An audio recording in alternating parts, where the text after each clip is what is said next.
Boa noite a todos. Estamos aqui começando mais um episódio, o 10º episódio do nosso podcast Ponta de Gôndola, sempre com o apoio da Agas, que, aliás, está promovendo entre os dias 19 e 21 de agosto mais uma edição, a maior edição de todas as Expo Agas, a Expo Agas 2025, que vai acontecer na Fiergs.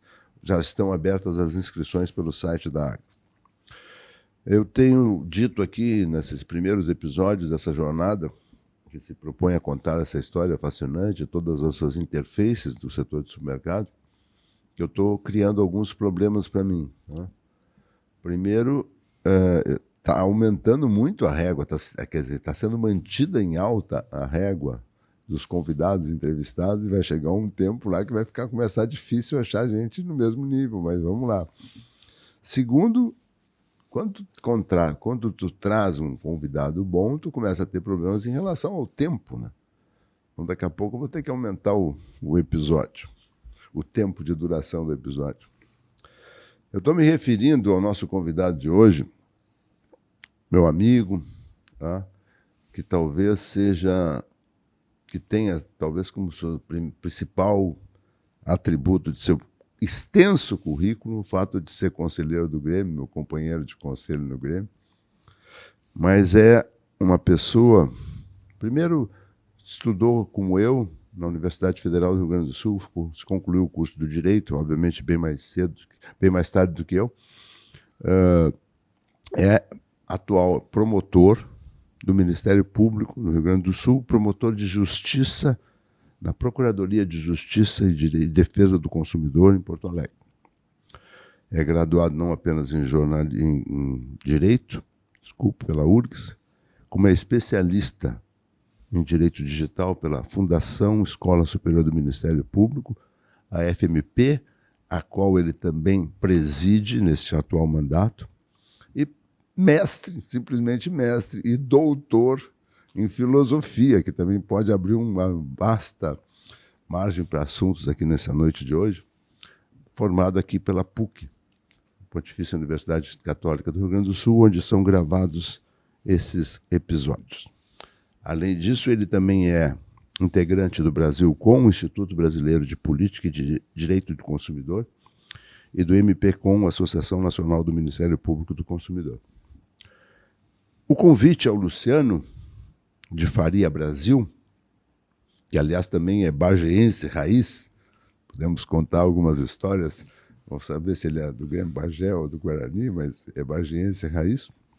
O convite a ele se deve diante de uma constatação importante de que nesse universo e nesse mundo de supermercados que a gente está narrando aqui nesses episódios, nós temos o supermercado, nós temos o fornecedor, mas nada disso seria possível, eles não poderiam simplesmente existir se não houvesse a figura do tripé, a terceira figura do tripé chamada consumidor.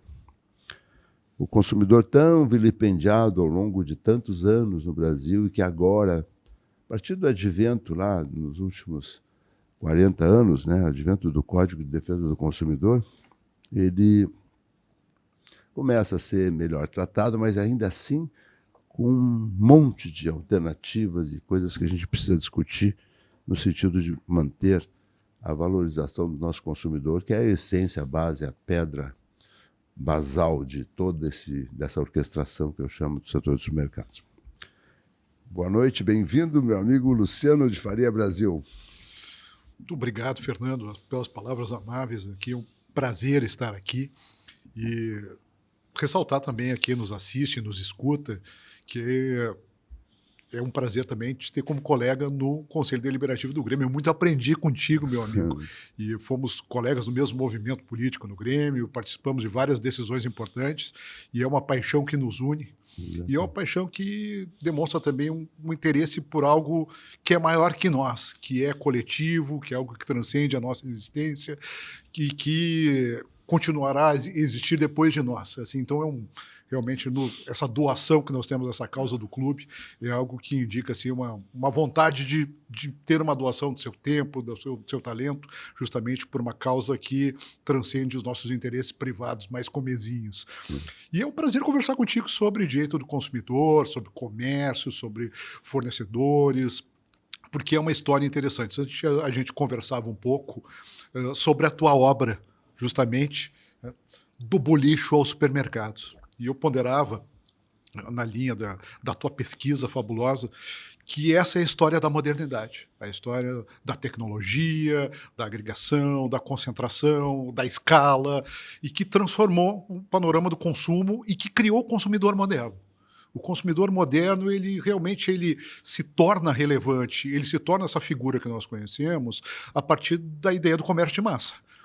Não que não existissem consumidores lá na época que meu pai era criança, lá em Bagé, por exemplo, mas era um comércio totalmente individualizado, artesanal.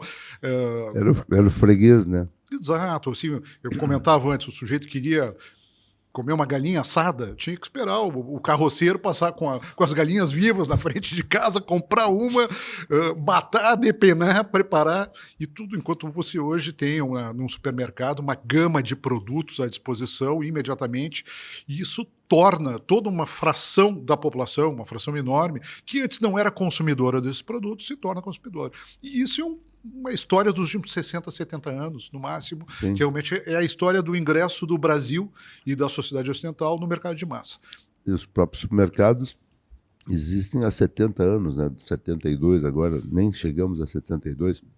Quer dizer, em termos históricos, é muito pouco tempo para todas essas transformações que saíram lá do boliche ou do armazém, da compra a granel, pouquíssimo. Olha, nós não podemos, obviamente, culpar as gerações anteriores, porque era esse o cenário da época, mas com pouquíssimas questões de sanidade, de validade de produto, isso simplesmente não existia.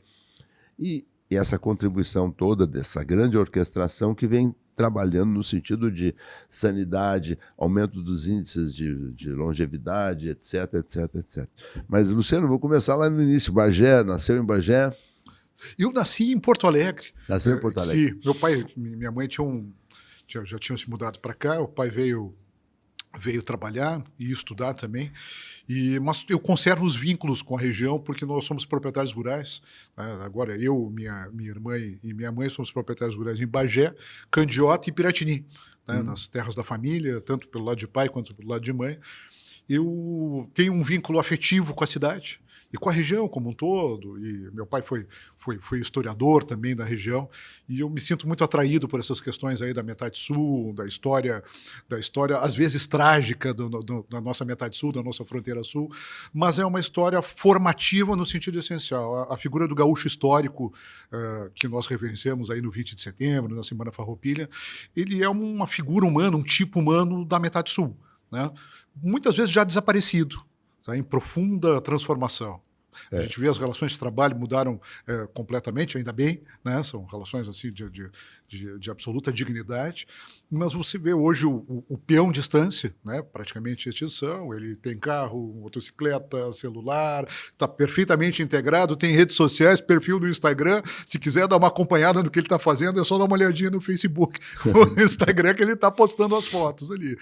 Então mudou tudo. O Luciano, além de tudo, é conferencista e historiador, né, esse lado da filosofia. Depois a gente pode falar rapidamente que esse ano, 2025, a gente está comemorando 140 anos do final da Revolução Farroupilha, né? 180 anos, não? 180, 190. 180. Não, 180 anos do final, 190 da deflagração. Do tal de Tratado de Ponche Verde, é isso?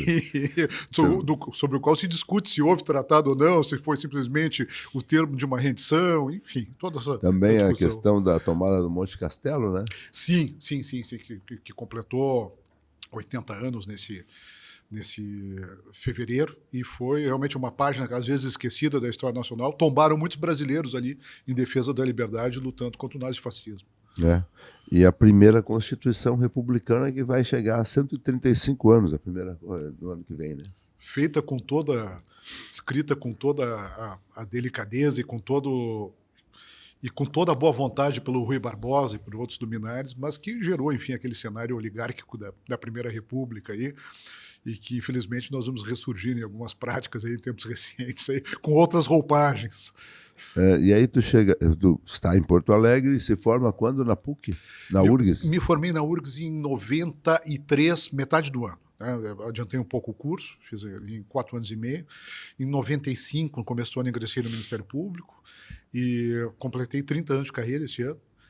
E durante esse período ainda fiz essa especialização em Direito Digital, que é um tema aí que me atrai muito, mas que tem constante transformação, que a gente estuda um ano, se não ficar se atualizando, já está completamente para trás. Eu estudei, além de me formar aqui na PUC Jornalismo, por obrigação, ou por imposição paterna, eu me formei em Direito na Universidade Federal do Rio Grande do Sul, na URGS, né, em 1976, inclusive ganhando lá, eu estou lá, embora não seja apenas um bacharel, não tenha, eu tenho uma placa em bronze lá no sede da universidade, porque, por coincidência, a faculdade comemorava 75 anos quando da minha formatura. Eu sempre vi o promotor como aquele cara que a gente vê nos filmes, né? Pô, como é que o cara passa a vida acusando os outros? Como é que o cara não tem medo? Não sei o quê, aqueles clássicos cinemas do promotor. E aqui mesmo, perto de nós, né? Promotor principalmente do crime, né? E isso é um processo que veio também mudando, né? Em algum momento, embora ainda o Ministério Público, ainda alguém reclame, o Ministério Público tem que se meter e tal, em algum momento passou a ser alguém que está ajudando a comunidade a se defender, entre aspas, de alguma coisa que possa ser errada. Essa migração, quer dizer, aquele promotor clássico continua existindo? Tu trabalhou no crime também, não? Muitos anos. Fui promotor do júri no interior. Gostava do júri, gostava bastante. Pois é isso aí. E era uma verdadeira imersão, né? Um dia antes do júri já estava completamente tomado pelo tema, né? Pensando exclusivamente nisso, estudando e tudo mais, preparando os argumentos. E o dia depois, né? Também era o dia da descompressão, e que também ela não é imediata. E acumulava isso muitas vezes com a Promotoria de Justiça Criminal junto à Jurisdição Criminal Comum. Então, às vezes, no dia seguinte, tinha o júri e ainda tinha audiência o dia inteiro lá, de outros casos também, de crimes graves. Eu fui promotor em Lagoa Vermelha, fui promotor em Bento Gonçalves. Imagina, faca na bota, os caras lá no interior. Porque essa coisa, principalmente no júri, tem essa dicotomia. Tem um cara que se dispõe a defender, né? E a gente tem exemplos clássicos de advogados que passaram a vida a defender. E tem um cara que quer acusar, e aí... Isso aí é uma decisão de vida, isso. Em Lajeado eu fiz muito júri. Por que alguém resolve, vamos passar acusando? No início era acusando, hoje está, dentro dessa ideia que eu falei de migração, hoje parece que o Ministério Público está ajudando, né? Mas mesmo o acusador, se pensar, ele é o defensor da vítima. De certa forma, ele é o defensor da vítima. Sempre fala o defensor da sociedade, assim, claro, da ordem jurídica lesada, mas de certa forma da vítima, né? Daqueles que não tiveram voz no processo, que o processo penal não é desenhado, ele não é concebido para que a vítima tenha voz, ou que os parentes da vítima, salvo na condição de testemunha, eventualmente, para narrar o que aconteceu. Mas ele não participa. Existe a figura do assistente de acusação, mas que é uma figura menor, né, no processo penal. E que historicamente não tem a força que se poderia ter e que tem em outros ordenamentos jurídicos. Então a gente tem essa realidade. O promotor, quando fala no crime, ele também fala por aqueles que foram vulnerados. Isso tem ficado mais claro nos últimos tempos. E eu me lembro lá em Lajeado, uma vez tive um júri muito demorou bastante, os debates muito aguerridos. E a gente fazia lá na Câmara de Vereadores. Funcionava nas dependências do antigo cinema, lá no Gênesis Shopping, no centro de Lajeado. Depois do júri de noite, eu fui lá foi condenado o réu, uma pena elevada, inclusive. Fui dar uma olhadinha na janela que tinha lá do lado do elevador, estava toda a família do réu lá embaixo. Eu acho que eles estavam me esperando. Pedi ali para a Brigada Militar, vocês me avisem quando o pessoal sair, meu carro está do outro lado lá e eu tenho que atravessar a rua. E essas situações acontecem assim, de ter ameaça, e cada vez mais, porque hoje a criminalidade violenta está muito ligada ao narcotráfico. Sim. A gente vê pelos colegas aí que, enfim, aquela figura do júri romântico que vai tratar cada homicídio de maneira individualizada, dos casos ditados aí por violenta emoção. Isso acabou. Hoje, 95% dos homicídios são ligados ao tráfico de drogas aí, e disputas entre facções. Isso, por um lado, facilita muito o trabalho da acusação, por outro, cria dificuldades adicionais, né? Do ponto de vista da pressão contra os jurados, contra o sistema de justiça. Não é algo fácil, assim. Mas eu acabei fazendo, inclusive, um percurso que o próprio MP fez, de certa forma. Quando eu vim para Porto Alegre, eu fiquei 3 anos na corregedoria do MP, assim, sendo fiscal dos meus colegas. E foi uma experiência muito interessante do ponto de vista formativo, até para conhecer a instituição. E depois eu migrei para essa área de interesses difusos e coletivos, que apresenta justamente essa característica, Fernando, que tu destacaste, que é de que ser, ou tentar ser, um órgão colaborativo na resolução de problemas que interessam a todos. Porque essa inclusão do Ministério Público como principal legitimado na defesa desses interesses difusos?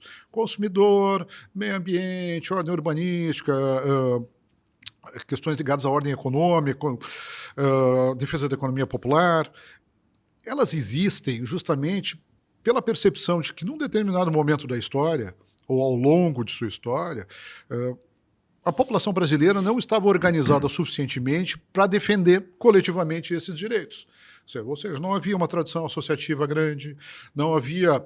E no direito do consumidor, nós temos talvez assim um outlier nessa situação, que foi a primeira área a se organizar justamente com esses institutos de defesa do consumidor, o próprio Brasil com legitimação coletiva para ingressar com ações, mas em outras áreas nem tanto. A ordem urbanística, principalmente, assim, que lida com essas questões de planejamento urbano e de direitos ao assentamento urbano, muitas vezes as comunidades que lidam com isso estão debaixo do horizonte mínimo de auto-organização, por falta de cultura, por falta de condições, e aí entram os órgãos do Estado, principalmente o Ministério Público, como uma maneira de auxiliá-los nisso e propor as ações, e hoje, cada vez menos ações, cada vez mais acordos, cada vez mais mediação, cada vez mais composição, cada vez mais soluções consensuais. A gente está saindo muito dessa era da ação para a era da composição. Eu vejo isso até pelo abarrotamento do judiciário e do sistema de justiça, de administração da justiça, não há nem como pensar que isso possa dar conta de alguma maneira dos números que nós temos aí. Então nós temos que procurar outras soluções aí, e não quero dizer que a mediação, o acordo seja uma panaceia para tudo, mas é um caminho que a gente pode tentar. O Ministério Público age apenas quando demandado ou tem moto próprio para promover? Pode agir de ofício, agir de ofício. E em algumas situações age de ofício. E aí fica alguém sentado lá pensando, o que eu vou fazer? Que eu não gostei que aquele prédio tem 40 andares, você não pode. Mas geralmente são situações de grande impacto. Assim, ano passado nós tivemos, no dia 16 de janeiro, o super temporal que arrancou os fios da cidade, aí, derrubou postes, e boa parte da cidade ficou quase uma semana sem luz. Aí.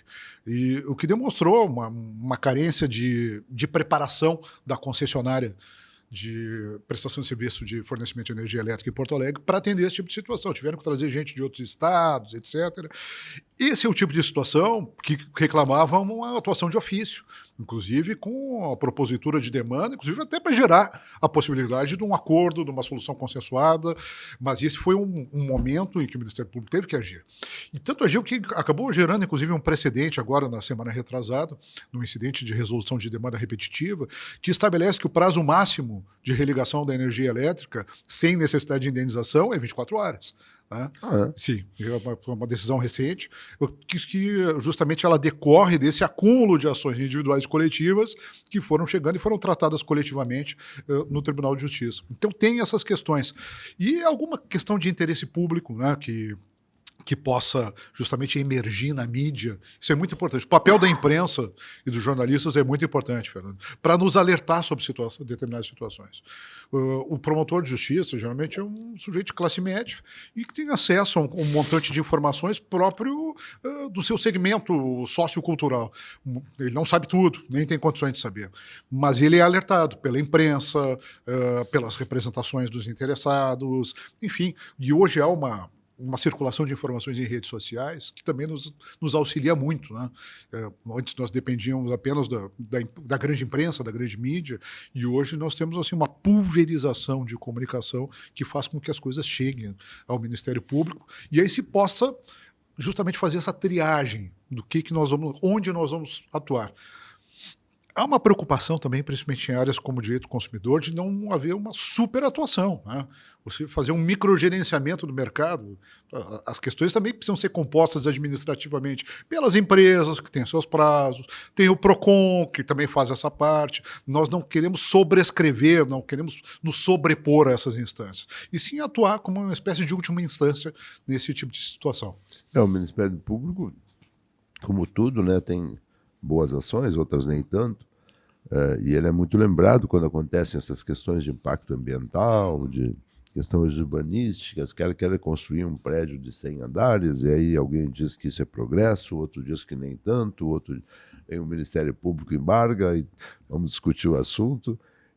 Essas questões são hoje cada vez mais recorrentes, e é bom saber dessa história dessa predisposição ao acordo, né? Porque nada pode ser conduzido de uma forma tão radical, né? Até porque, como tu disseste, a gente pode demorar, se não chegar a um acordo, demorar 10, 15 anos para ter uma solução nesse ponto. Né? E eu, às vezes, sou procurado assim por um grupo pequeno, às vezes, de irresignados, alguma questão consumerista, de sempre se há uma conversa franca. Olha, vocês estão no limite do caráter coletivo da questão. Vocês podem ingressar individualmente ou podem formular uma reclamação que conduzirá a uma eventual ação coletiva de consumo. Só que vocês têm que ter atenção quanto ao tempo das questões. Por exemplo, se eu ingressar com uma ação coletiva de consumo e não ganhar uma antecipação de tutela, uma liminar, isso vai demorar. Vocês não terão a solução agora. Quem sabe não é mais interessante para ti entrar no juizado especial individualmente e receber agora, já, muito rapidamente, uma solução para o teu caso. Então, essa questão de estratégia, eu acho assim, quem trabalha no sistema de administração da justiça tem que ser muito claro com o reclamante. Olha, você tem essas situações, é claro que você ingressando aqui com uma reclamação, você não vai precisar se preocupar com essas questões de representação judicial, de advogado, de custas, mas há uma outra questão. No momento que você judicializar uma grande questão por meio do Ministério Público, você pode ter certeza que essa instrução judicial será demorada, vai ter perícia, vai ter várias coisas que talvez no teu caso individual não tivesse. Então, essa escolha também tem que ser feita. E é importante que o consumidor receba essa informação, porque, no fundo, se trata de uma questão de responsabilidade cívica. Todo o sistema de administração da justiça é ou deveria ser desenhado para estimular a responsabilidade individual. Sabe que cada cidadão possa tomar conscientemente, com informação, as melhores decisões. E estimular justamente a capacidade de auto-organização. Quanto mais associações, institutos de defesa do consumidor nós tivermos, quanto mais ações individuais nós tivermos de consumidores lesados, menos nós precisaremos da ação do Ministério Público. Quanto mais a sociedade tiver essa capacidade justamente de se agregar, se articular e propor soluções e cobrar e exigir a solução de determinados problemas, menos será necessária a ação do Ministério Público e da Defensoria. A gente já percebe isso, né, em vários segmentos do varejo, já existe, isso é o outro lado se mobilizando, já existe uma preocupação muito grande nos supermercados, é muito claro isso, no sentido de atender aos anseios e problemas gerados na relação com o consumidor, e hoje minimizam, né? Vai lá, acontecem casos assim, como aconteceu comigo mesmo, eu deixei cair uma garrafa de vinho quando estava colocando do carrinho para o carro, e veio um rapaz do supermercado e me trouxe outra. Olha, mas eu disse, mas a culpa é minha, não fazemos questão. Então, todas as atitudes que os supermercados e as cadeias de varejo estão... Óbvio que ainda existe nesse universo todo, e esse consumismo, e a palavra é exatamente essa, é uma coisa tão exacerbada. Eu voltei de São Paulo ontem, onde fui participar do evento da GS1 Brasil, do nosso amigo João Carlos Oliveira, que chegou a marca de 60 mil associados. E aquele aeroporto de Congonhas, São Paulo, é o consumismo em todos os pontos, em todos os poros. 50 mil voos saindo por hora, 50 mil filas em tudo que é lugar, todas as operações gastronômicas lotadas, todo esse movimento efervescente de consumo a cada minuto, a cada segundo, até a gente tem que comemorar que não resulta em tanto e cada vez menos em tantas demandas, né? Se nós pensarmos aí no comércio de alto padrão, né? O consumo de alto padrão, o sujeito vai dar uma volta na Oscar Freire, em São Paulo, no sábado de tarde, mas lotado de gente. Lotado, Sim, lotado, sim, completamente lotado. É uma crise, coisa impressionante. não sei o Assim, num dia bom, assim, que não está chovendo, as calçadas tomadas, as lojas cheias, tudo aberto, o consumo em alta. Então, como tu disseste bem, nós vivemos numa sociedade muito centrada no consumo. E se isso é ruim por outras razões que a gente pode discutir. Filosoficamente. Exatamente, metajuridicamente. Sabe que meu filho é professor de filosofia no Colégio Anchieta. Sim, tu tinhas me contado, fantástico, fantástico, fantástico. E a filosofia é uma porta de entrada aí para as grandes questões, os grandes debates. E eu sou professor de filosofia do direito na Fundação Escola Superior do Ministério Público. Mas eu pego a gurizada que recém saiu do ensino médio, geralmente, ali, do primeiro, segundo, terceiro semestre. Então eu sempre concebi essa disciplina como uma espécie de introdução à cultura formativa do pensamento. Assim, antes de apresentar diretamente os pensadores, assim, o contexto, mostrar mapa, mostrar obras de arte, contar o que aconteceu, para que eles possam entender, mas por que o sujeito pensou aquilo, né? Com que realidade ele estava lidando, com quem ele estava dialogando, qual era o problema que ele estava enfrentando, e isso fica claro em determinados momentos. Até porque hoje a gente tem hábitos diferentes aí da juventude, isso não é nem uma crítica, uma constatação. Eu fiz uma pergunta numa sala de aula recentemente, assim, olha, quem é que leu uma revista física nos últimos 6 meses? Meu amigo, nenhum. Só falando de uma meninada aí de excelente... Para quem faz revista, né? Imagina... Excelente condição socioeconômica, né?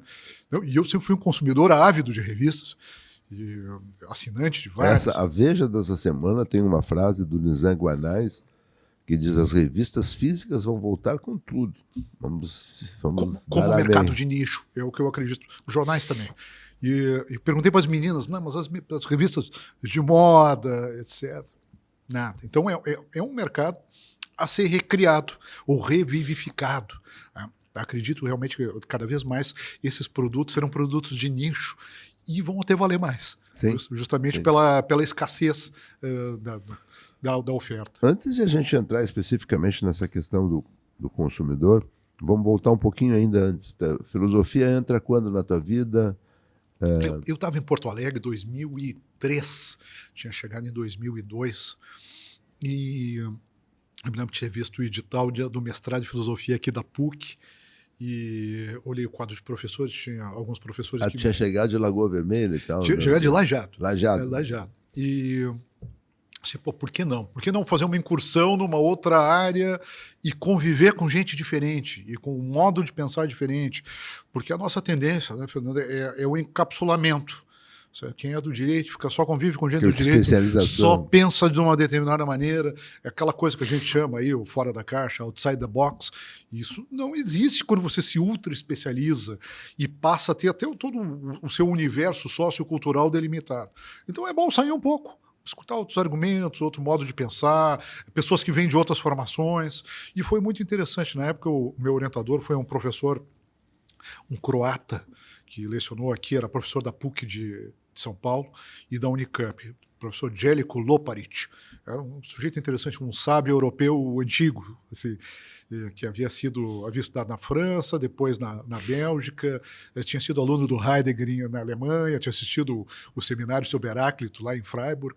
Então era um sujeito diferente, trazia uma cultura imensa e era de uma bonomia, de uma correção, de uma benignidade no trato muito boa. Fiquei muito amigo do professor Drayton Gonzaga de Souza, hoje nosso pró-reitor aí da PUC, que é uma pessoa também fantástica. Eu terminei o mestrado em 2005, passaram-se muitos anos, eu retornei lá em 2015, fiz um hiato assim, de 10 anos, retornei no doutorado, onde fiz uma pesquisa aí mais alinhada com a filosofia do direito, sobre os temas, sobre Kant, mas sobre os temas da guerra e da paz, que é um tema que sempre me interessou, sobre a fundamentação teórica, sobre a permissibilidade, em tese, da resolução de um conflito pela via armada e como é que aquilo se alinhava no quadro daquele pensador específico. Foi um período muito, muito produtivo, conheci muita gente boa e tive a oportunidade, quando a gente volta para a universidade, é sempre uma espécie de refresh que a gente faz. Em qualquer etapa da vida, né? Eu estou com 53, vou fazer 54 e estou convencido. A gente tem que nunca parar de trabalhar, pode diminuir o ritmo. A gente tem que conviver com bastante gente e a gente não pode deixar de estudar, de ler, de se atualizar, porque esses 3 elementos é que vão nos conservar, pelo menos ativos até o fim da vida, do ponto de vista intelectual e até físico, Fernando. Até físico. Bom, aí tu vira professor quando? Eu fui convidado em 2000, sempre dei aula esporadicamente de diversas matérias, assim, e sempre fui palestrante aí, palestrante de direito urbanístico muito tempo, dei aula de direito penal. Em 2019, eu me torno vice-presidente da Fundação Escola, a convite do colega Fábio Bardelotto, hoje corregedor-geral do Ministério Público. E aí nós vivemos, todo aquele período, vivemos a pandemia, e nós tínhamos, ainda bem, por uma presciência estratégica, tínhamos o produto para ser ofertado lá no início da pandemia, que eram os cursos em EAD, as especializações em EAD, que muitos não tinham. Tínhamos tudo pronto, recém-gravado. Foi um golpe de, não vou dizer de sorte, porque aquilo foi uma tragédia para a humanidade, mas nos permitiu atravessar com uma certa segurança. E depois eu ingressei como professor não só na pós, como na graduação. E ano passado, né, os mandatos são de 3 anos, e o colega Bardelotto, ele renunciou ao mandato, que foi eleito corregedor-geral do Ministério Público, e eu assumi a presidência. Fico na presidência no mandato tampão até novembro, com a possibilidade de uma recondução. Aí vamos ver o que acontece. Aí, em outubro temos a eleição, vamos ver se permaneço. Nós estamos falando da FMP, que é a Fundação Escola Superior do Ministério Público. Embora o nome seja esse, não é uma escola que forma promotores só, né? Pelo contrário. É uma escola que tem um dos melhores cursos de direito do Rio Grande do Sul ou do Brasil, reconhecido recentemente pelos órgãos certificadores. O que mais que faz a FMP? Nota 5 no MEC, 4 vezes o selo OAB recomenda, 4 vezes consecutivos, somos um dos únicos no Rio Grande do Sul com essa marca. Temos todos os índices de excelência atingidos e, ao mesmo tempo, conservamos uma operação mais ou menos pequena, quase uma boutique. Temos hoje 720 alunos de graduação, aproximadamente 2.800 alunos da pós, entre presencial e EAD. Graduação é Direito. Graduação em Direito, pós-graduações variadas, todas na área do direito, com alguma intersecção com a área de gestão também. Temos um mestrado acadêmico, hoje temos 43 alunos, e estamos pesquisando a possibilidade, estudando de ter um doutorado. Temos os cursos preparatórios para concurso, os cursos livres, agora que nós vamos também fazer um certo investimento nos cursos de aprimoramento de curta duração. E temos muito orgulho, né? São 41 anos de história, que tem sido assim, bastante gratificante cuidar desse legado das gerações que me precederam, né? E tentar passar igual ou melhor para as gerações que me sucederão. E nós vivemos um período muito desafiador para as instituições de ensino superior, Fernando. As margens operacionais estão muito comprimidas, nós temos várias instituições fechando, instituições de médio porte, aí, Porto Alegre, aí tivemos alguns casos, operações descontinuadas, algumas instituições com graves passivos trabalhistas, inclusive, e nós temos, no meio desse mar revolto, conseguido navegar e sobreviver, e mais que sobreviver, avançar, mas com muito cuidado, tudo com o olhar proprietário, né? Eu sempre digo, todo aquele orçamento da fundação é como se fosse nosso, nós temos que cuidar dele como se fosse algo pessoal nosso, ter absoluto cuidado. E nós somos muito fiscalizados, né, por ser justamente fundação. Somos fiscalizados pelo Ministério Público, somos fiscalizados aí, em uma série de instâncias, prestamos contas aí ao nosso Conselho Deliberativo também, tem o próprio Procurador-Geral, o Corregedor-Geral estão lá, e temos essa análise assim, dia a dia das contas. Eu cuido o caixa todo dia, Fernando. Todo dia. O gerente administrativo financeiro, fechamento do caixa do dia. Todo dia. Para saber o que a gente tem que saber. A contabilidade pode permitir, eventualmente, alguma interpretação distinta. Mas o caixa não mente. Né? O caixa é dinheiro entrando e saindo, você tem que saber. A gente legalmente achava que a Fundação do Ministério Público era mais uma escola para preparar para os concursos, né? E agora a gente vem tendo mais visibilidade, a gente vai vendo todo esse trabalho fantástico. Ela é mantida exclusiva, é uma fundação do qual participam só os ministérios, só os promotores públicos, é isso? Sim, ela foi instituída pela Associação do Ministério Público e que fez um aporte inicial lá em 30 de novembro de 1983, e a fundação vive das receitas dos seus cursos. Não recebe nenhum auxílio oficial, não recebe... Os cursos da Júris também tem, né? É que a Júris, a escola é associativa, ela não é fundacional. Ela pertence à Associação dos Juízes do Estado do Rio Grande do Sul. Uhum. E a nossa tem personalidade jurídica distinta. E como a nossa oferta o curso de graduação e eles não, o tamanho e a inserção de mercado acaba sendo diferente. São bons amigos, bons parceiros nossos. E nós temos também uma parceria com a Escola Superior da Advocacia Nacional. Fizemos um curso para eles, o IAD, que eles nos contrataram justamente para ofertar uma especialização para advogados com carência de recursos financeiros e que não poderiam pagar uma especialização. Então, nós fizemos uma especialização com 11 mil participantes. Eu digo assim, olha, a gente tem que pesquisar, mas eu tenho quase certeza que é o maior curso da história do direito brasileiro. E agora estamos na segunda edição sobre um outro tema, que é direito do trabalho e previdenciário, tem quase 11 mil participantes. Então, nós segregamos a operação, temos um outro Moodle para cuidar só disso, e está indo bem, é uma experiência muito interessante. Eu gostaria de aproveitar esse break para agradecer novamente a Agas pelo apoio e patrocínio que nos proporciona ao Ponta de Gôndola. Lembrar que dia 19 a 21 de agosto nós teremos a Expo Agas 2025, um dos maiores eventos já realizados no Rio Grande do Sul e que as inscrições já estão abertas. E solicitar a todos que curtam, deem um like, aquelas coisas, regras básicas, se inscrevam no canal para que possam receber as notificações, né? É sempre bom contar com esse apoio. A gente tem comentado que a gente tem tido uma audiência muito qualificada e eu participo.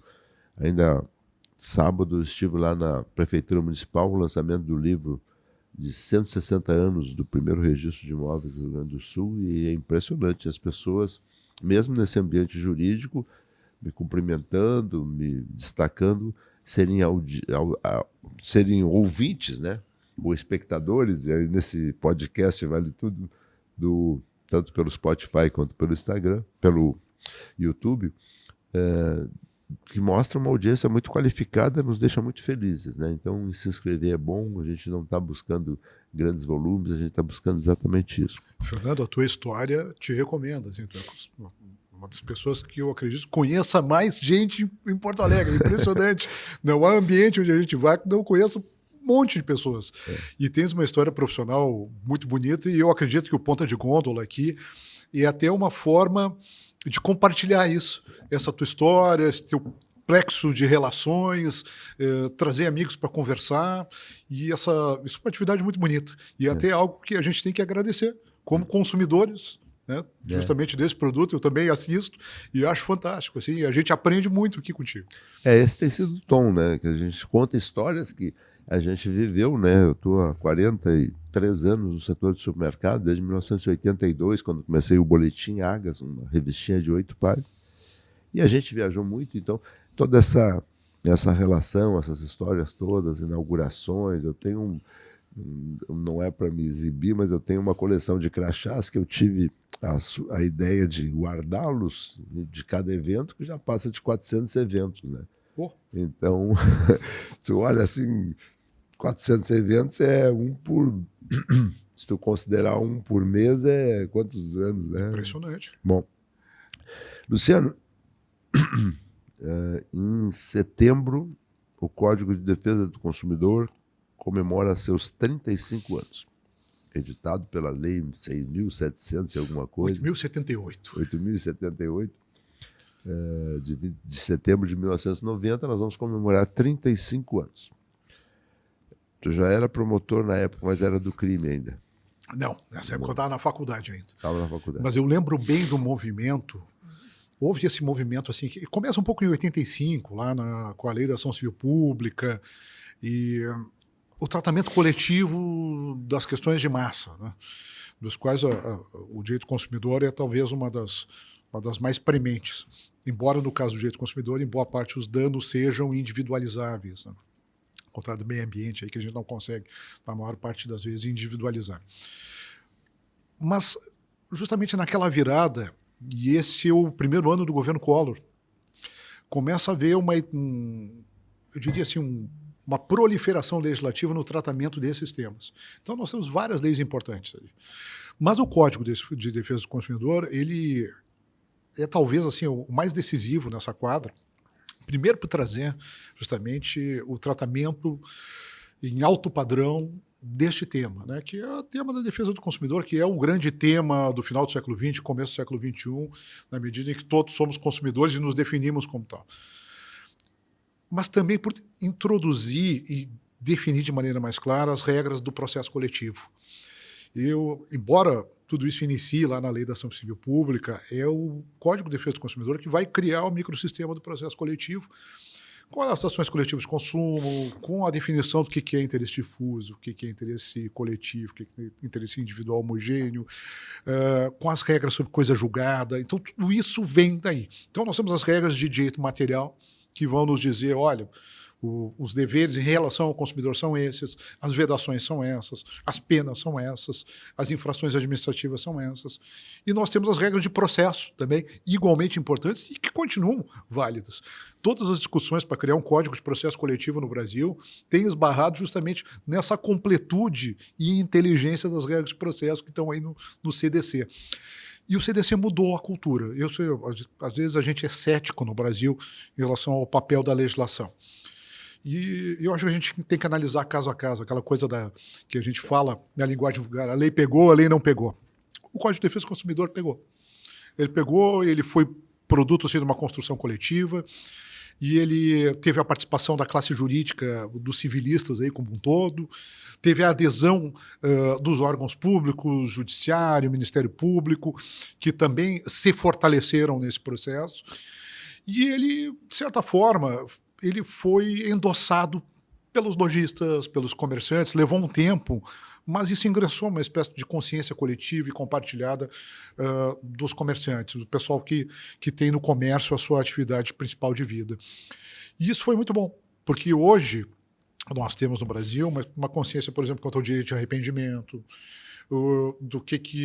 de como deve ser uma publicidade, e essas questões, infelizmente, voltam à tona na publicidade digital, mas a publicidade física, publicidade numa revista, que não pode ter letrinha pequena, que seja flagrantemente dispar em relação ao restante do anúncio, você tem que ter as advertências, você tem que cuidar com a publicidade infantil, tudo isso mais ou menos sedimentou na nossa consciência. Isso até a gente vai entrar daqui a pouquinho, aprofundar um pouquinho mais, mas eu queria perguntar, quer dizer, o Código de Defesa do Consumidor não é uma legislação estanque, ele foi de alguma forma reformado ao longo desses 35 anos? Sim. Houve a legislação complementar, regulamentar? A última, inclusive, mais importante, que eu até destacaria, que toca a defesa, eu chamaria assim de lei do crédito responsável, vou emular o professor Bruno Miragem aqui, que é a questão do superendividamento. Ela foi parar. Tem uma iniciativa da nossa professora gaúcha, professora doutora Cláudia Lima Marques, mas existem hoje provisões de defesa dos superendividados que constam do Código de Defesa do Consumidor por um acréscimo posterior, relativamente recente, de alguns anos atrás. Dentro da ideia de que o hiperconsumo, ou consumo irresponsável, está ligado também a concessão irresponsável de crédito que gera o superendividamento.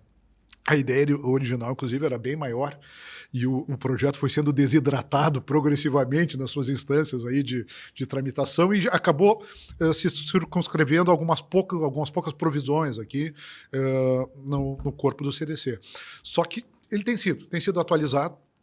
Mas os princípios, até eu trouxe aqui um livro aqui sobre informação nas relações de consumo da professora Renata Kretzmann, um artigo 6º lá que fala dos deveres, o dever de informar, e isso continua íntegro, porque esses não mudam. Realmente ele foi bem desenhado nesse ponto e muita coisa se pode extrair dali.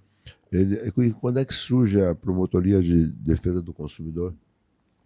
No começo dos anos 90, se criam as chamadas promotorias, as coordenadorias de defesa comunitária, era assim que se chamava. No interior, inclusive, eram chamadas DCIJ, Defesa Comunitária, Infância e Juventude. Eles juntaram tudo. O Estatuto da Criança e do Adolescente também é de 1990. Então, novas temáticas, ou temáticas antigas que vinham reformuladas, repaginadas, que chegavam. E na metade ali da década de 90, isso já ganha um impulso, e no começo dos anos 2000, ali em 2002, 2003, são finalmente estabilizadas e estabelecidas as promotorias com essa atribuição para a defesa do consumidor. Na época, ali durante a década de 90, nós tínhamos a atuação já consumerista do professor Cláudio Bonato, o amigo Paulo Valério Dalpai Moraes, e que atuaram justamente nas questões de economia popular, principalmente na época do tabelamento, na época do governo Sarney, da hiperinflação, todas aquelas questões aí, que o sujeito de manhã tinha um preço na gôndola, de tarde tinha outro, e até que medida isso era abusivo, não era, e todo um estímulo do governo federal para que se avisasse a Sunab e tudo mais. Exageros na época. Muito. Os fiscais do Sarney, o Ministério Público fechando lojas em nome da não sei o quê. Eu me lembro direitinho, eu sou filho de pecuarista. E do repórter da Globo, Theo José, andando de helicóptero em busca do boi gordo, porque tinha faltado carne. O boi gordo desapareceu, não, porque os fazendeiros do Brasil se articularam e tiraram o produto do mercado, até porque não existia nem a possibilidade de uma coisa dessa acontecer numa época pré-comunicação digital. Não existia, nem que hoje não existe, mas naquela época. Foi simplesmente porque os supermercados ficaram desabastecidos junto com os açougues, porque o produto ficou muito barato com o congelamento de preços. Sim. Né? O poder aquisitivo se tornou elevado e todo o estoque foi. E não tinha estoque de reposição. Tá? Até porque a condição de produção do Brasil, hoje o Brasil é o segundo maior produtor de carne bovina do mundo. E na época, ele tinha uma outra situação. E importava carne. Tá? Na época, o governo Sarney, para fazer frente a essa situação, os amigos não vão nem lembrar disso se forem jovens, importou carne contaminada pelo acidente nuclear na usina de Chernobyl. Né? E motivando, inclusive, uma ação civil pública pioneira do Ministério Público Federal, para que não fosse nem desembarcada. E se desembarcada fosse, não fosse comercializada e fosse reexportada, fosse devolvida. Então, nós vivíamos uma situação completamente diferente. E uma compreensão talvez um pouco menor das regras da economia de mercado. Exatamente. Que hoje nós temos, é isso que eu digo, justamente pelo aprendizado de 30 anos de estabilidade econômica. Isso é muito importante, porque eu costumo dizer assim, os supermercados, entre aspas, sofreram, porque, na realidade, o impacto, eles eram a última fila da cadeia, chegavam na frente do consumidor e com a inflação, obviamente, o preço subia, o cara tinha que se indignar com alguém, não ia se indignar com o produtor que estava lá não sei aonde, nem com o fornecedor, e estourava no supermercado. Quer dizer, sofreram com tabelamentos de preços, sofreram com essa questão de serem acusados de fiscais, quando a economia de mercado mostrou que eles são, como hoje a gente percebe, fundamentais na nossa vida, né? Porque eles melhoraram a nossa condição como um todo. Quais são os temas hoje, Luciano, como promotor de defesa do consumidor, que mais estão em voga no momento? O que nós estamos debatendo nessa cultura de defesa do consumidor? Quando a gente conversou antes, eu pensei, bom, vou fazer uma lista aqui de 5 temas assim, que para mim são prementes e eles têm povoado o cotidiano das promotorias de justiça, por meio de reclamações que aparecem online, ou da proteção de dados pessoais, que é um tema que cresce em importância com o surgimento da LGPD, a Lei Geral de Proteção de Dados. Outro das práticas comerciais abusivas novas, que as velhas nós conhecemos, essas aí realmente estão muito bem combatidas e praticamente suprimidas, mas outras que vêm com o ambiente digital.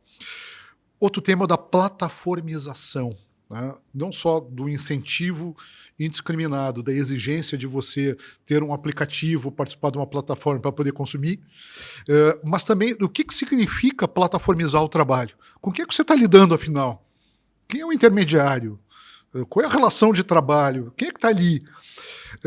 A questão da publicidade digital, que fez ressurgir alguns temas que pareciam já bem equacionados, que era isso que a gente conversou, da disparidade no tratamento publicitário, na questão do direcionamento para crianças, na desigualdade na apresentação gráfica, de modo a gerar algum tipo de indução que não seria lícita. E a questão do dever de transparência, né, do disclosure, do smart disclosure. Assim, como é que a gente pode trabalhar isso melhor?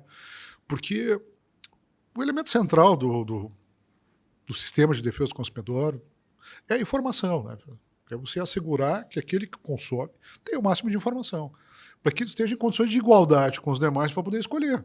Que ele não faça uma escolha que seja, eu não diria equivocada, mas que seja induzida e acabe de se revestir de uma característica ilícita, justamente por não dispor dos dados necessários. Então, se ele consegue escolher livremente, ele é muito semelhante ao indivíduo do ponto de vista da capacidade civil que consente livremente. Ele pode exercer plenamente a sua cidadania como consumidor. Então são esses temas: proteção de dados, práticas comerciais abusivas, plataformização, publicidade digital e dever de transparência. Queria te falar um pouquinho sobre essa questão da proteção de dados, que eu tenho me preocupado muito com isso, porque geralmente o consumidor e o titular de dados pessoais são a mesma pessoa. Você está lidando aí com o mesmo indivíduo. Então, ele é duplamente vulnerável, de certa forma. Ele tem que ser protegido como consumidor para não criar uma assimetria e que produza uma hipervulnerabilidade, principalmente na questão do idoso, por exemplo, tá? Questões envolvendo letramento digital, publicidade digital e todo o trânsito que se faz justamente no meio das redes sociais e que incentiva, às vezes, um consumo irresponsável, justamente por essa assimetria de informação e a extração dos dados pessoais. Porque a Lei Geral de Proteção de Dados estabeleceu 9 hipóteses aqui, no artigo 7, de tratamento de dados. Tratar dados é qualquer coisa. Você pode reter o dado, você pode excluir o dado, você pode compartilhar o dado nas formas pressupostas na lei. A questão toda é assim, hoje, e quando eu digo hoje, assim, desde o advento da sociedade digital, que nós podemos datar de uns 10 anos atrás, que a digitalização, a virtualização no mundo, quando todo o comércio mundial, que evidentemente se faz fisicamente, porque as mercadorias são transportadas, mas os contratos e as comunicações são feitas do ponto de vista virtual. Você pode comprar um produto em Hong Kong agora, sem nem saber que está comprando de Hong Kong, e ele vai chegar na sua casa daqui a pouco, aí, uma vez vencidos os trâmites burocráticos e o prazo estabelecido pelo comprador. Você está entregando seus dados. Para quem é que você está entregando seus dados? Os dados são o que há de mais valioso hoje. Os dados são o ouro digital, são o petróleo virtual do século XXI. Os teus dados, Fernando, permitem visualizar exatamente o teu perfil de consumidor, a partir da tua idade, do teu perfil étnico, social, profissional, da tua história de consumo, do teu grau de cultura, da língua que tu falas, de onde tu estás posicionado, da tua localização geográfica. Tudo isso permite modelar, e eles chamam de profiling, né? A gente vai dizer perfilizar, né? Justamente o consumidor. Isso é lícito? E quais são os limites da licitude disso? Então, o mínimo que nós temos que ter é um cuidado na questão da proteção de dados pessoais, de ter muito bem claro que nós estamos entregando nossos dados, que é talvez o que nós tenhamos hoje de mais precioso, porque eles compõem a nossa individualidade. É o conjunto de traços que te distingue do resto da humanidade. O que muito incomoda é isso. E você está entregando para terceiros sem remuneração nenhuma. O que me incomoda... Primeiro, essa questão... É uma questão que a gente discutia nos eventos do setor há 20, 30 anos atrás. Vai chegar um dia que eles vão saber que tu gosta de Nescafé forte, ou que tu gosta de Campari, ou que tu gosta de azeite, e que eles vão saber exatamente tudo que tu compra. E hoje é exatamente isso que aconteceu. Hoje só basta você se demorar alguns segundos a mais numa postagem de Instagram. Você não precisa curtir. Você precisa olhar, ler aqui. E eu passo... O algoritmo imediatamente se adapta. E eu passo por isso diariamente, porque como eu sou jornalista, eu pesquiso Por exemplo, eu fazia durante muitos anos, eu fiz a revista do Atacadão. E uma das características da revista do Atacadão é que eu tinha que escolher uma cidade destino, chamada Meu Brasil, em que eu fazia 10 páginas sobre uma determinada cidade. Então, durante um período, dentro do enfoque da reportagem, eu ficava pesquisando exaustivamente sobre Curitiba, por exemplo, né? E nos próximos dias eu recebia todas as comunicações dos hotéis de Curitiba, dos restaurantes de Curitiba, etc. Mas o que mais me incomoda, Luciano, é essa imposição de entrega dos dados, né? Essa imposição. Bom, se tu quiser comprar esse relógio, tu tem que me dar o teu nome, o teu CPF, o teu endereço. Tá, mas eu só quero comprar o relógio. Tá? Eu já nem discuto a questão que acabamos caindo também de segurança, né? Quando tu vai fazer um depósito de R$2.000, o cara quer saber, tá, e tu mora, tu é casado, não, mas eu só estou fazendo um depósito de R$2.000. Não, mas o senhor precisa justificar esse depósito. Quer dizer, aí quando aparece alguém com 50 milhões numa mala, não sei como ele conseguiu, mas eu... E essa imposição que nos incomoda, né? E essa questão da proteção dos dados pessoais, ela vai se ligar com duas questões que são bem conexas. A primeira é realmente essa das práticas comerciais abusivas novas, né? E se a gente pensar, se a gente entrega nossos dados, esses dados muitas vezes são usados para construir, e aí a falta de lealdade com o consumidor, aquilo que a gente chama de padrões deceptivos, e não tão claros, né? Os padrões de publicidade que são customizados de uma maneira assimétrica. Geopricing, né? Assim, pô, se tu, Fernando, abrir aqui para fazer uma reserva de um hotel por um determinado aplicativo, hoje, agora, ele vai aparecer com um determinado preço para ti, mas pode ser que se eu viajar agora para almoçar em Lajeado e abrir dali, pode ser que a minha geolocalização me aponte outro tipo de oferta e outro preço. Isso é legal? Não parece, porque isso quebra justamente o ambiente de isonomia. A gente chama de geopricing, geoblocking, né? Você tem diferentes ofertas para diferentes localizações, e isso, num primeiro momento, sim, mas qual é o problema de customizar o produto? Sim, mas você tem que avisar que está fazendo isso, meu cara. Você tem que deixar isso claro.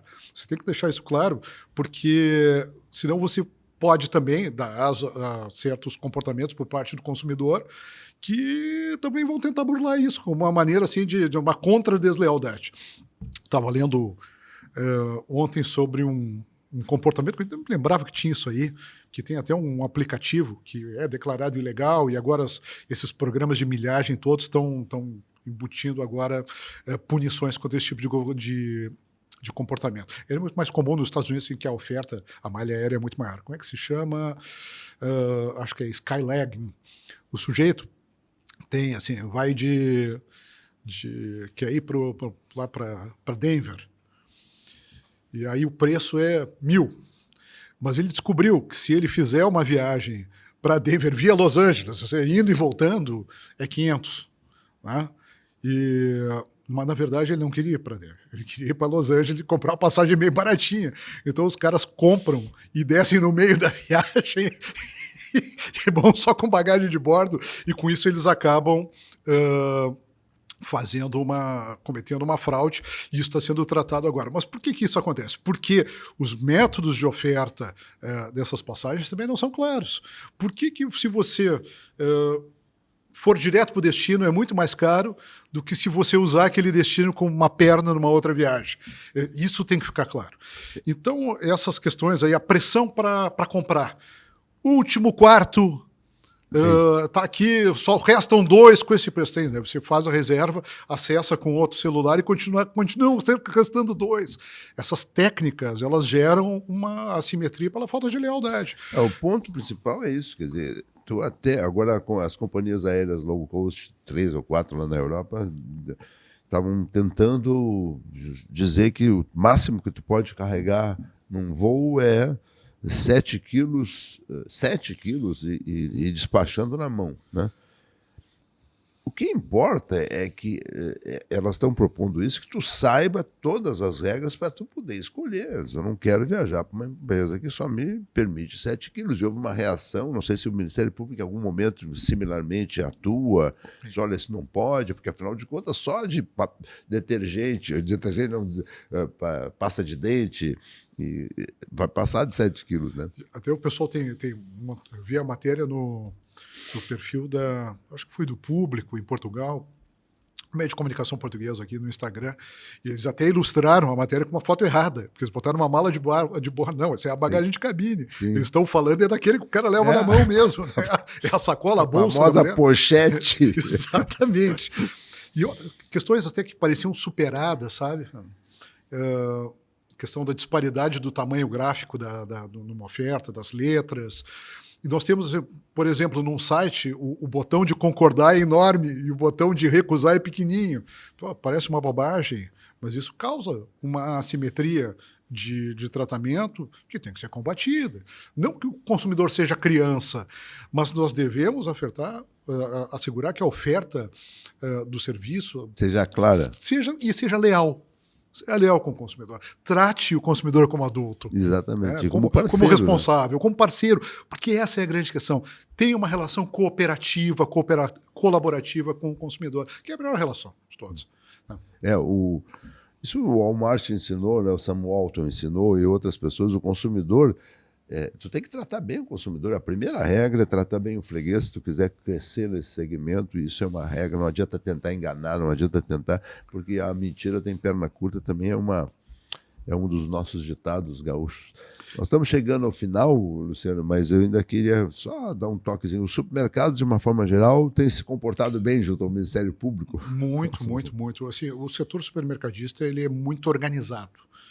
E é um setor que aprendeu muito com todos esses processos sucessivos de ajuste econômico e de legislações incidentes, tá, de diversas naturezas. A legislação de proteção e defesa dos consumidores é uma legislação que já conta 35 anos praticamente de vigência. E ela foi plenamente incorporada pelo setor supermercadista, assim, claro, com diversos momentos ao longo do tempo, mas hoje, de uma maneira absolutamente tranquila. E a consciência do empresariado, isso tem que ser ressaltado, ela é muito clara em relação ao respeito ao consumidor no âmbito supermercadista. Então, a Agas aqui, que patrocina o programa, assim, está de parabéns. Está de parabéns. E após todo esse contexto de lutas, de disputas, nós vemos no setor supermercadista uma consciência muito clara dos seus deveres sociais, jurídicos, como grandes empresários, e, ao mesmo tempo, uma postura colaborativa no sentido de construir um ambiente melhor de negócios, que assegure ao consumidor aquilo que nós falávamos, uma concepção do consumidor como sujeito livre, consciente, responsável e que pode fazer a sua escolha com toda a tranquilidade e liberdade. Então, quanto aos consumidores dos supermercados, assim, eu não vejo grandes problemas aí. Para te dizer, assim, às vezes no interior nós temos uma competência regional, uma atribuição regional. Às vezes algum pequeno varejista aí do interior, rede pequena, às vezes tem algum problema, mas de modo geral questões muito pontuais e que são resolvidas rapidamente com um alerta. Uma coisa interessante na área da defesa do consumidor, isso é até algo interessante de dizer, ao contrário do que acontece muitas vezes quando a gente lida com o poder público, que acontece em outras matérias, né? Você lida com defesa ambiental, ordem urbanística, o player do outro lado da mesa geralmente é o poder público. Quando você lida com a iniciativa privada, há uma preocupação muito grande com a reputação. Então, o bom empreendedor, o empreendedor correto, ele tem o maior interesse de resolver aquilo. Com a sua imagem. Claro, de firmar a sua posição daquilo que ele acha correto, mas de resolver o problema. Resolver o problema com o consumidor que se sente lesado, resolver a questão com o Ministério Público e com a sociedade, para que não pare nenhum dano de reputação. Não aconteça nenhum dano de reputação. Então é isso. Tinha assim, a plataformização, que também é uma coisa terrível. Aí você vai participar, sei lá, do programa de milhagem do posto de gasolina, tem que baixar aqui o aplicativo deles. O sujeito acaba ficando com 100 aplicativos. Publicidade digital, essas questões que falamos, e o dever de transparência. Queria deixar uma mensagem justamente assim a todos que nos escutam. Primeiro que o Ministério Público se encontra à disposição de todos aí para o diálogo, para a construção coletiva e principalmente para a formação do consenso, né? A nossa ação também ela tem um viés também educativo, propedêutico no sentido macro da palavra, no sentido de que a gente possa educar a população e se autoeducar sobre essas questões e como é a melhor maneira de fazer valer a proteção do consumidor. E o segundo é sugerir sempre ao empreendedor e nós falávamos aqui do setor supermercadista, que isso está muito claro, que tenha uma relação colaborativa, cooperativa, não só no momento do contrato, mas antes e depois. Porque isso assegura a boa-fé. E a boa-fé é a que vai eventualmente proporcionar que uma infração administrativa não seja reconhecida como tal, ou que reconhecida como tal a sanção seja mínima, por exemplo, uma questão de proteção de dados, lá pela Agência Nacional de Proteção de Dados, a presença da boa-fé é muito importante. Então, essa postura cooperativa com o consumidor é muito importante na prestação de qualquer serviço, na oferta de qualquer produto e na consecução de qualquer contrato de consumo. É isso que nós queremos, quer dizer, a despeito de alguns incautos, o que a gente quer é que o país seja um país cada vez mais educado, em que todas as partes cumpram com a sua...